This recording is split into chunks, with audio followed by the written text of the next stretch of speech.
Donc, bonjour à toutes, bonjour à tous. Je vous passe une petite partie de la collection de livres que j'ai sur les arts martiaux. Alors évidemment, tout n'est pas accessible et tous les livres de Jean-Charles Juster ne sont pas là, puisqu'ils sont dans un coffre avec les meilleurs bouquins. Alors évidemment, tous les bouquins que j'ai, que vous pouvez voir ici, c'est des bouquins...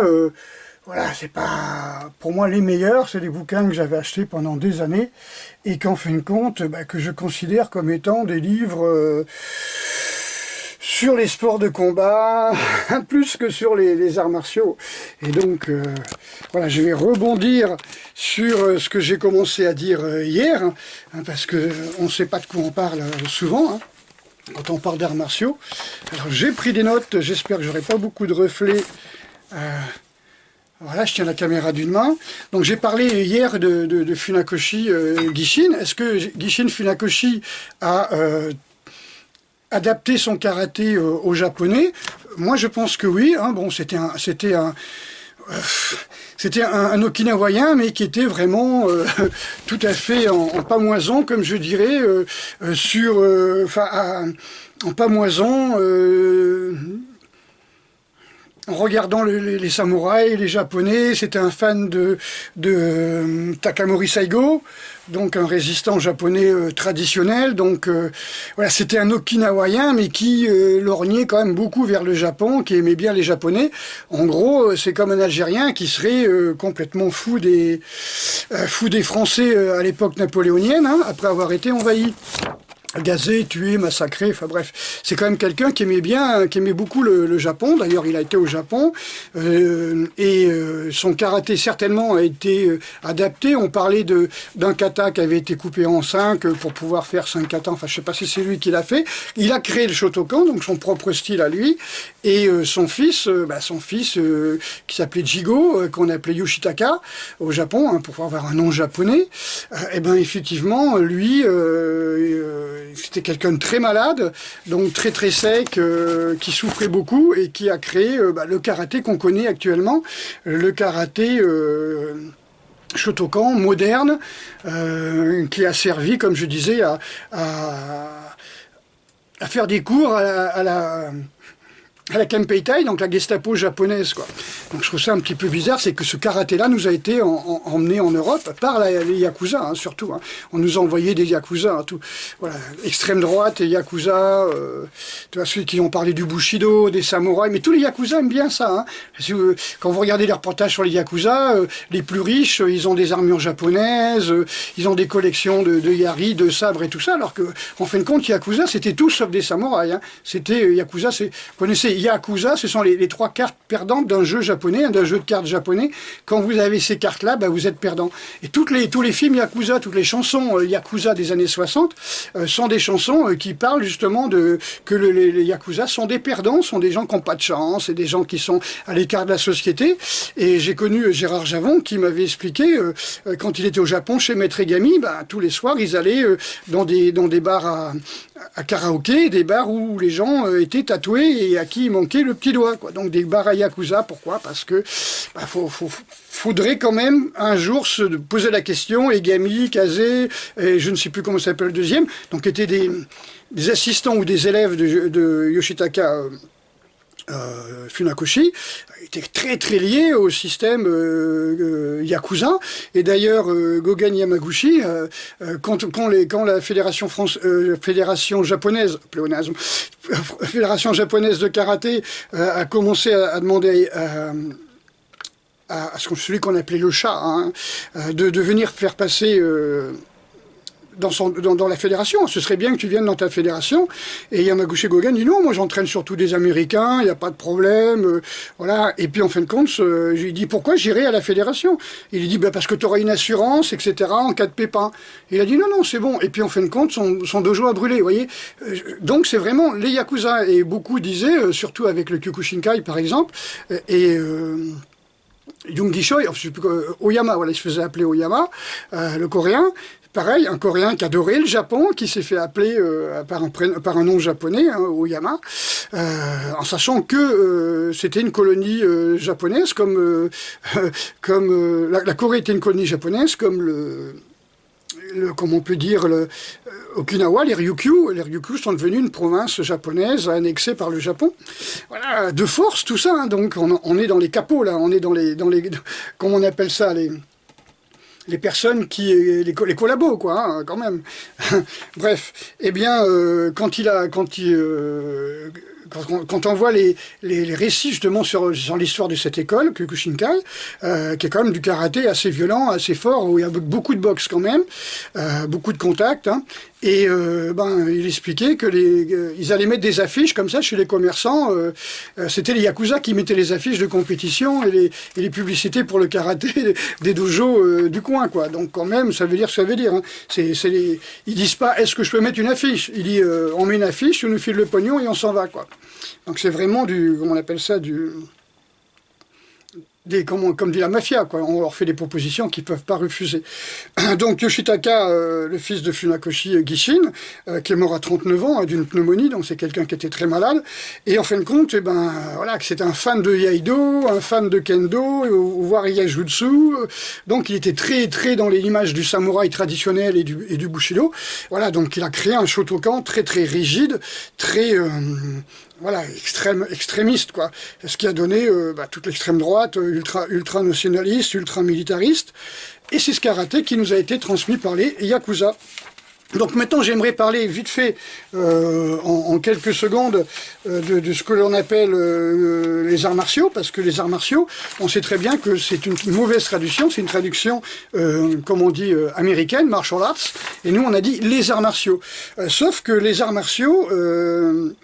En japonais, c'est bugei. C'est-à-dire, si vous regardez le kanji en haut, ce kanji-là, si vous voulez, c'est gei, c'est l'art. Donc, l'art martiaux, art, bugei.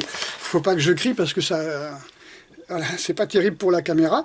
Voilà, donc bugei. Et là, je viens de prendre la douche froide, donc je suis un petit peu chaud. Donc, je crie un peu, je suis encore sous adrénaline. Voilà, alors gei, ça veut dire l'art, hein, dans le principe, le contenu, c'est-à-dire la capacité, plutôt la capacité, pardon. La capacité, un geisha, c'est la personne qui maîtrise les arts. Geijutsu, c'est l'art, et par exemple, geijutsuka, ça veut dire l'artiste. D'accord? Donc on est vraiment dans quelqu'un qui est dans l'art, dans la maîtrise, dans l'art, hein. Donc, il sait faire, voilà, il sait pratiquer ça. Donc, l'art de la guerre, hein, bugei, c'est ça, hein, c'est l'art de la défense, surtout l'art militaire. Hein. Donc, on manie des armes pour protéger son pays, sa famille, son clan, son seigneur et sa vie, éventuellement. Et après, vous avez Budo. Est-ce que c'est ça l'art martial? Do. Do, c'est le chemin, c'est la voie. En sachant que Do, ça vient de Tao. Tao, c'est... si vous voulez, le chemin, alors pas forcément du taoïsme, puisqu'il est repris dans le zen comme étant la voie du Bouddha, la voie du yin et du yang, la voie du milieu, d'accord, l'harmonie entre le yin et le yang. Donc on appelle ça la voie du milieu et la voie du Bouddha. Donc pour beaucoup, le do, que ça soit le do de, je sais pas moi, du thé, hein, l'art du thé, l'art de réciter les poèmes, l'art de la peinture, hein, la calligraphie, hein, ce que faisaient les samouraïs à l'époque d'Edo, tout ça, ça faisait partie de leur cursus. C'est la voie du zen, c'est la voie du Bouddha. Donc c'est la voie qu'on appelle du dharma, hein, respecter le dharma, obtenir l'illumination, on va dire ça pour faire des mots occidentaux, obtenir l'illumination par la pratique d'un art, donc de l'art martial. Donc Do, c'est la pratique des armes, puisque quand même c'est arrivé en temps de paix, hein, au XVIe siècle, hein, après le XVIe siècle, hein. Donc voilà. Donc on est... comment on peut dire, c'est une voie, c'est un moyen, c'est un outil. Voilà. On utilise Bu comme outil pour suivre la voie de Bouddha. Donc voilà, c'est surtout pour les bouddhistes, hein, les copains, hein, le Do. Après, vous avez Jutsu. Alors, Jutsu, c'est la technique. Hein. Si vous voulez, c'est l'art en tant que contenu. C'est-à-dire, par exemple, quand tu dis Bujutsu, bah, tu parles d'une école. Par exemple, Bujutsu, c'est Kenjutsu, c'est donc la technique de sabre. Yarijutsu, la technique de lance, ou Sojutsu. Je sais pas, Naginata Jutsu, pour les halbardes, Kyujutsu pour les arcs, etc., etc. Et Et pas confondre avec Kyojutsu, hein, l'art du mensonge. Hein. Voilà, donc, enfin, l'art du mensonge, l'art de transformer le mensonge en vérité et la vérité en mensonge. Hein. Donc on est en plein dedans. Hein. Donc, par exemple, Gakujutsu, c'est le savoir, c'est la science. Ça veut dire, tu sais manipuler telle ou telle technique.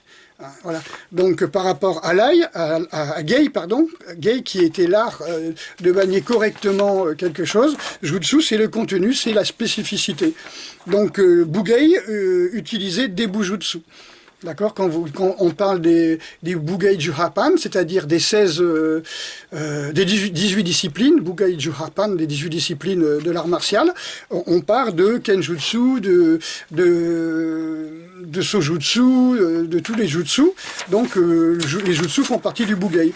Et donc c'est un rapport avec la guerre, c'est un rapport avec la protection, c'est un rapport avec les militaires, donc c'est réservé aux militaires, alors que Do c'est en temps de paix, c'est réservé aux civils, et c'est fait pour obtenir la paix intérieure.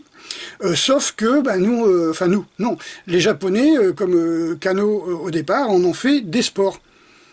Et après, bon, ça a été, je crois que ça a bétaté avec le kendo, et puis les autres, voilà, le do, ça a été transformé plutôt en,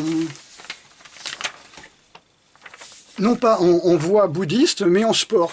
C'est malheureux. Il faudrait trouver un nom, hein, ce qu'on appelle Gendai Budo. Il faudrait trouver un nom pour parler des modernes. Voilà, je vous laisse la feuille.